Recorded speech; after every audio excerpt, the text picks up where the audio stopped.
திரு நயினார் நாகேந்திரன் பாஜகவுடைய அடுத்த மாநில தலைவராகிறார் அப்படிங்கிறதுக்கான எல்லா அறிகுறிகளும் இருக்கின்றன. இன்னைக்கு காட்சிகளில் கூட பார்த்தோம், அவர் பாஜக அலுவலகம் வந்தபோது அந்த அலுவலக வாயில தொட்டு கும்பிட்டு வந்தார். எல்லாரும் வழக்கத்தை விட கூடுதலாக அவரை வாழ்த்தும் உற்சாகத்தோடும் வரவேற்றார்கள்.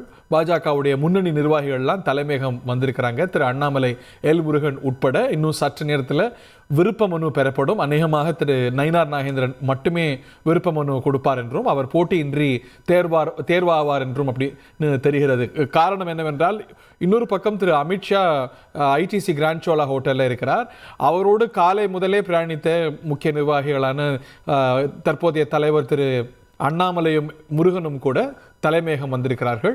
ஸோ இன்னும் சற்று நேரத்தில் அதிகாரப்பூர்வமாக புதிய பாஜக மாநில தலைவராக திரு நயினார் நாகேந்திரன் தேர்வாவார் என்று தெரிகிறது. முன்னதாக திரு அண்ணாமலை வந்தபோது அவருக்கு ஆதரவாக கோஷங்கள் எல்லாம் எழுப்பப்பட்டன என்றும், அங்கே குழப்பம் நீடித்தது என்றெல்லாம் செய்திகள் வந்தது.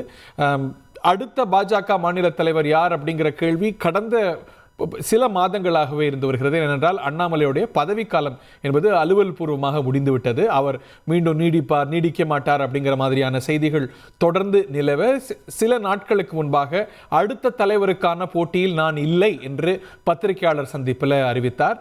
நேற்று பாஜக மாநில தலைவருக்கான தேர்தல், அதற்கான அறிவிப்பு அலுவல் பூர்வமாக அதிகாரப்பூர்வமாக அறிவிக்கப்பட்டது.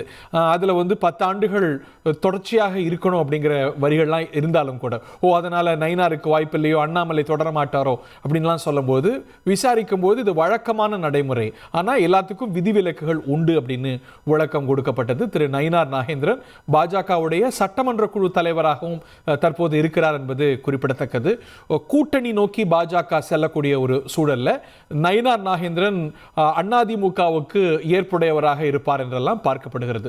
குறிப்பாக தென் மாவட்டங்களில் அவர் சார்ந்த சமூகத்தில் பாஜகவுடைய செல்வாக்கை உயர்த்த, இதெல்லாம் இந்த தேர்வுக்கான முக்கியமான காரணங்கள்ல ஒன்றாக பார்க்கப்படுகிறது.